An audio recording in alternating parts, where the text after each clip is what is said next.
Thank you very much, Mr. President, for being with us. Mr. President, in January, Cuban President Fidel Castro gave you some advice. He said that for peace, you needed to have a lot of patience. That's right.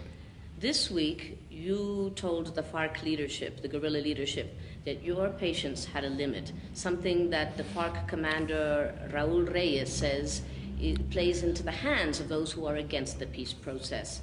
Is your patience coming to a limit, Mr. President?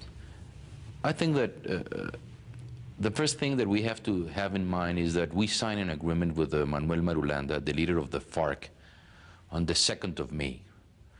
And this agreement has one very important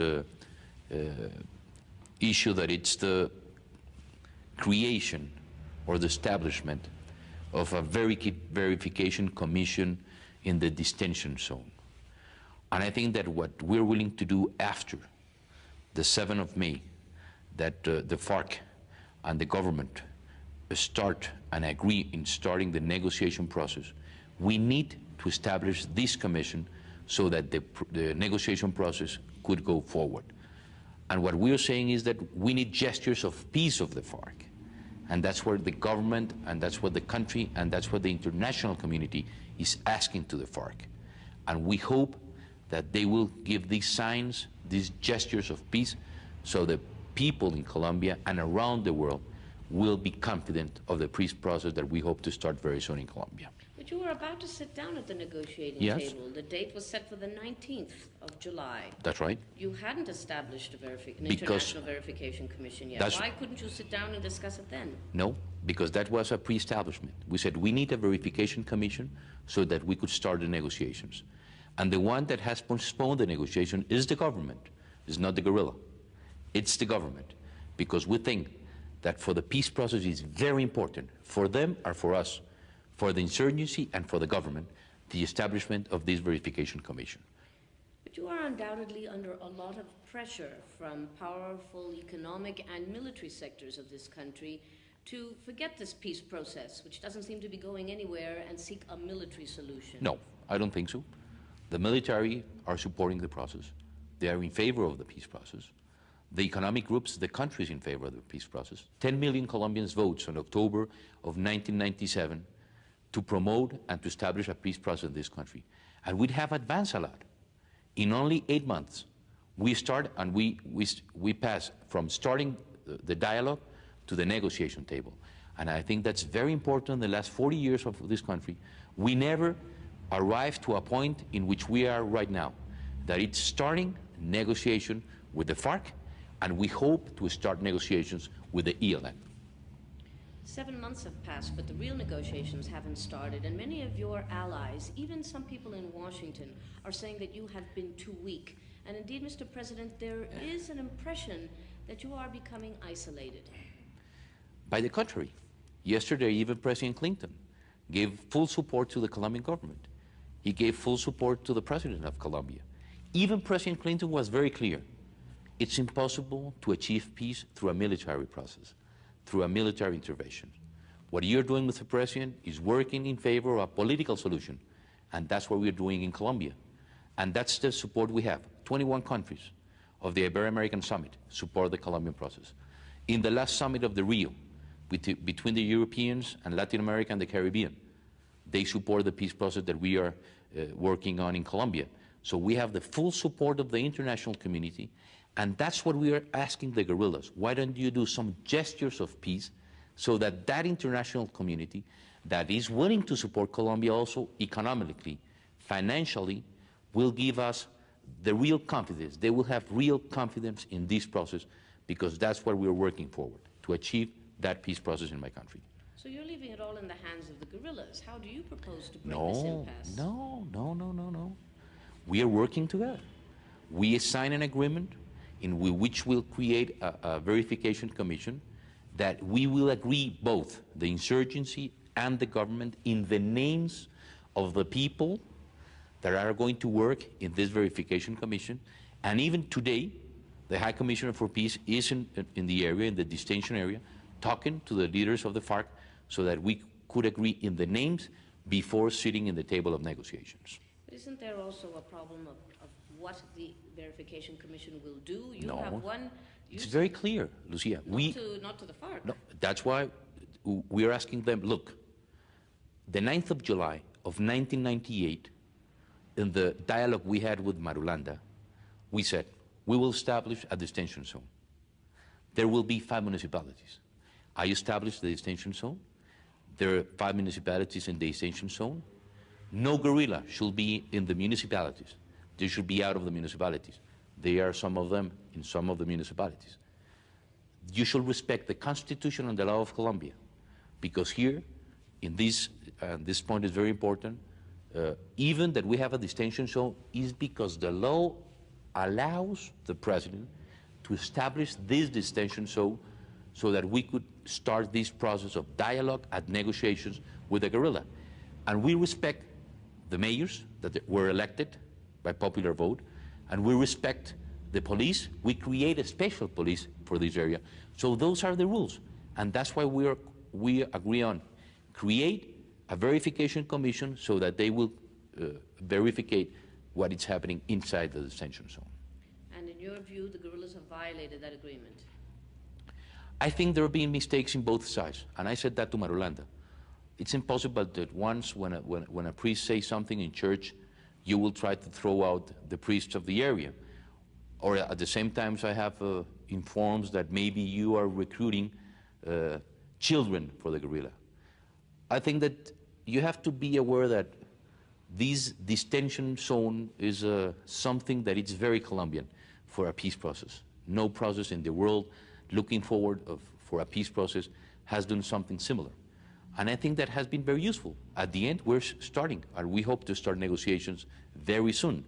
But I think there have been mistakes by the insurgency, some mistakes done by the people that are in charge of the zone, and that's why we agree with Marulanda to establish this verification zone to avoid more mistakes inside this area. Aren't you afraid, though, that if there are not any results soon, if there really isn't headway made, that the military and those who are opposed to this peace process in this country, and I think you would agree with me that there are many that don't back this. There are more enemies of the peace than friends of the peace process. And that's something that happens all around the world, always. And that's why we have to be very patient, and that we hope to get this process forward. You said your patience had a limit. Yes, and the patience of the government, and the patience of the Colombians, and the patience of the international community. That's why if we are just in the point to start the process, what I am asking is Marulanda to keep his word. The important thing of this process is that me as president, I have kept my word always. In all the things I compromised with Marulanda, I kept my word. And I hope that Marulanda keep his word in what we signed in this agreement of the 2 of May. And if he doesn't?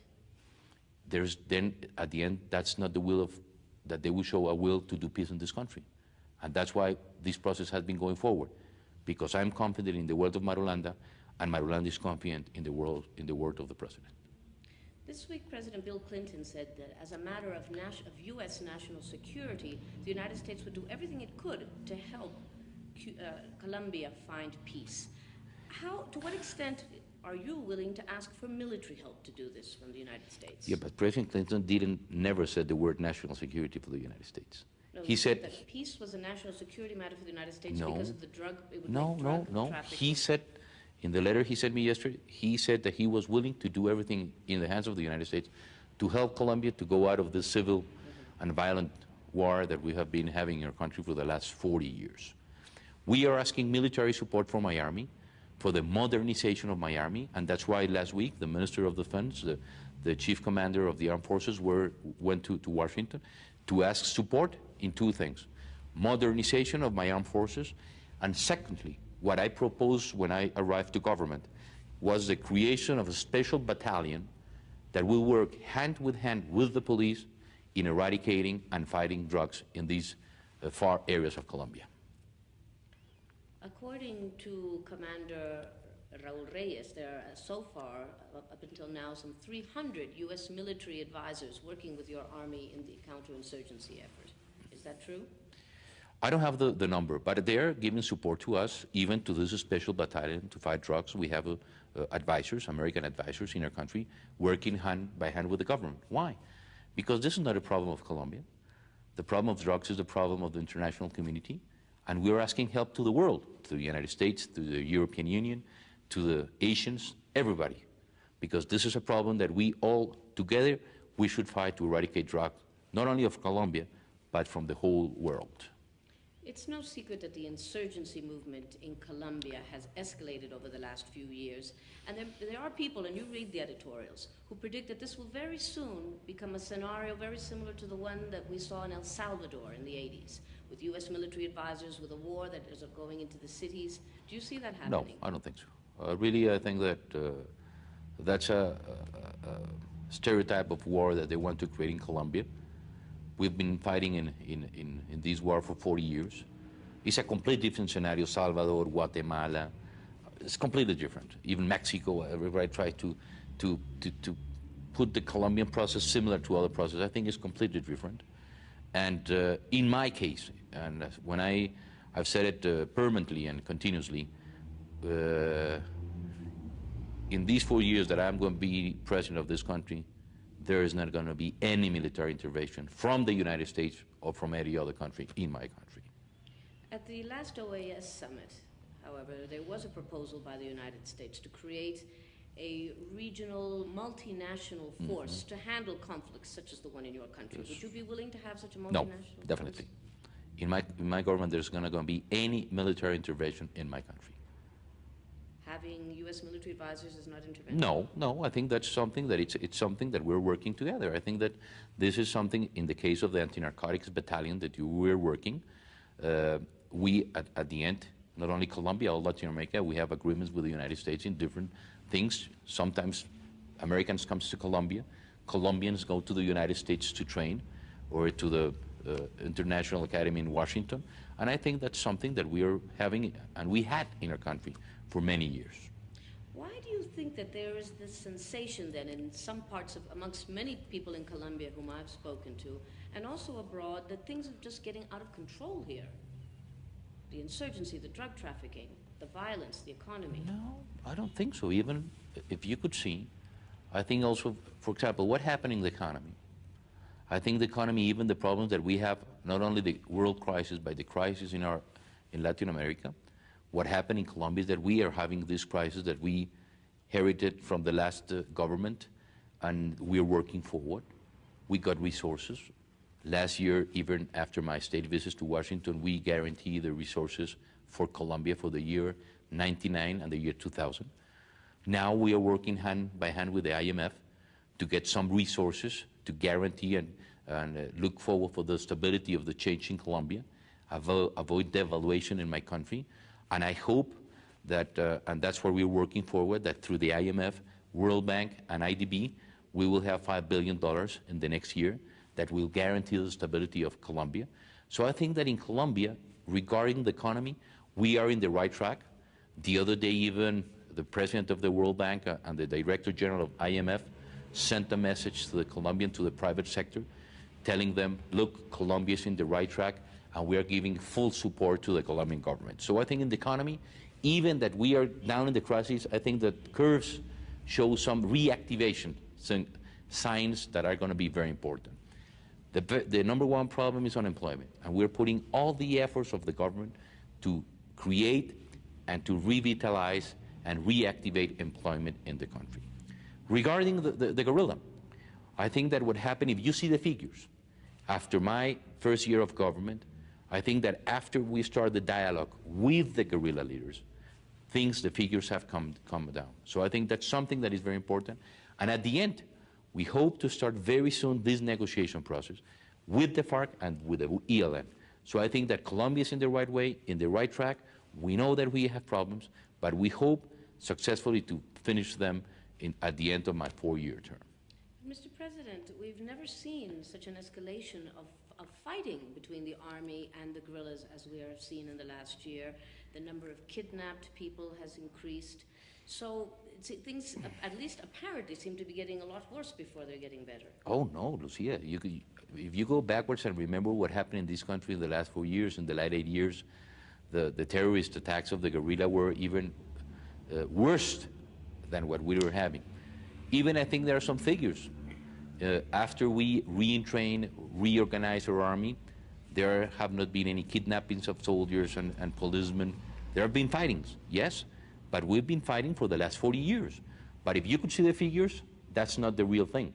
Figures are different. I think that maybe they have done different type of acts, like kidnapping an airplane that will give a whole world coverage of this terrorist act, or a kidnapping in the church. But I think that what is happening in the country regarding the common battles between insurgency and the army, if you see the figures, I think they're less than what happened years before. Now changing the subject to the old subject, drugs. Yes. Undoubtedly, the relationship between the United States and Colombia has improved immensely since you took over the presidency. Yes. But there is still the feeling, certainly in some circles in Washington, and U.S. drug czar Barry McCaffrey will be here at the end of this week. Perhaps he can tell you himself what he thinks. But there is the impression that Colombia is still losing the drug war. It's not Colombia, it's the world. And I think that's something that we have to be very clear. We are putting all our efforts. We are putting even our money. Instead of creating jobs in this country, we are putting the money to avoid drug to go to the United States. And that's why I think we need help of the United States. Do you think that we could end the largest business in the world, $500 billion business, with $285 million in the next 4 years? It's impossible. We need money. And that's why through what I call the Marshall Plan, the Colombia Plan, we are asking the United States through a donors table. I am asking the European Union, if you want to eradicate the drug problem in this country, we need at least 10 to 15 years and at least 15 to 20 billion dollars if we really want to end and finish this problem. Not with 100 or 20 or $5 million, no. If we really are committed in the fight of drug, we are putting the lives of our policemen, lives of civilians, and we need the help of the United States. We need the help of the world to eradicate this problem. And for the first time, I think that if we sign a peace agreement with the FARC, they are willing to eradicate drug problem in our country. But we need money to create crop substitution, really alternative development in this area. And that's why I think we need the help, not only from the United States, but from the whole world. You've been asking for this for at least the year that you've been in the presidency. Have you received any help? Yes. First of all, we're working with the United States, even President Clinton. He said personally that he will lead a donors table. So we are working for a donors table at the end of the year, or maybe starting the next year. Why?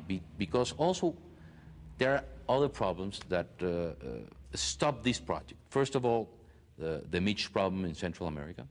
So as you remember, this last week or last 2 weeks, they finished donors tables in Sweden. Now the Kosovo crisis. They're going to put a lot of money in the Kosovo crisis. So I think we have not been very lucky at this moment, but we hope that we get some resources to start putting forward this Plan Colombia. We have the bonus for peace in Colombia, that is a tax for the 15,000 higher taxpayers of this country.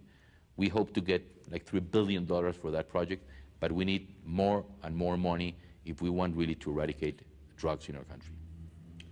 Mr. President, you are one of Colombia's youngest presidents ever, and you are leading a country which has perhaps the highest rate of violence in the hemisphere, the oldest and longest running guerrilla war in the hemisphere, the most powerful and fiercest drug cartels in the world. Don't you sometimes wonder, or do you ask yourself if you've taken on more than you or perhaps anyone can handle? No, I think that we're here because we knew and we know our country, and we knew what we need to do in this country. I think that I've been prepared for running my country for many years. And I think that for the first time, I'm very optimistic. Even that people sometimes are pessimistic, I think that Colombia is going in the right track and it will be in the right way regarding the economy. It's the only country in Latin America. You know that Colombia has been, by the IDB, they have said that Colombia is one of the more stable economies in the world. From 1925 to 1997, the average of growing of this country has been 4.4%, one of the highest, I think, in the area.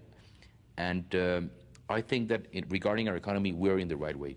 And secondly, I think, and I'm very optimistic, that we are going to achieve peace in Colombia.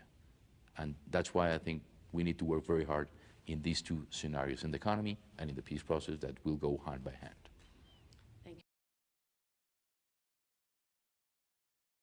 So the people in Colombia and around the world will be confident of the peace process that we hope to start very soon in Colombia. But you were about to sit down at the negotiating Yes. table. The date was set for the 19th of July. That's right. You hadn't established an international verification commission yet. Why couldn't you sit down and discuss it then? No, because that was a pre-establishment. We said we need a verification commission so that we could start the negotiations. And the one that has postponed the negotiation is the government. It's not the guerrilla. It's the government. Because we think after the 7th of May that the FARC and the government start and agree in starting the negotiation process, we need to establish this commission so that the negotiation process could go forward. And what we are saying is that we need gestures of peace of the FARC. And that's where the government, and that's what the country, and that's what the international community is asking to the FARC. And we hope that they will give these signs, these gestures of peace, so that for the peace process is very important, for them or for us, for the insurgency and for the government, the establishment of this verification commission. But you are undoubtedly under a lot of pressure from powerful economic and military sectors of this country to forget this peace process, which doesn't seem to be going anywhere, and seek a military solution. No, I don't think so. The military are supporting the process. They are in favor of the peace process. The economic groups, the country is in favor of the peace process. 10 million Colombians votes on October. Thank you very much, Mr. President, for being with us. Mr. President, in January, Cuban President Fidel Castro gave you some advice. He said that for peace, you needed to have a lot of patience. That's right. This week, you told the FARC leadership, the guerrilla leadership, that your patience had a limit, something that the FARC commander Raúl Reyes says it plays into the hands of those who are against the peace process. Is your patience coming to a limit, Mr. President? I think that the first thing that we have to have in mind is that we signed an agreement with Manuel Marulanda, the leader of the FARC, on the 2nd of May. And this agreement has one very important issue, that it's the creation or the establishment of a verification commission in the detention zone. And I think that what we're willing to do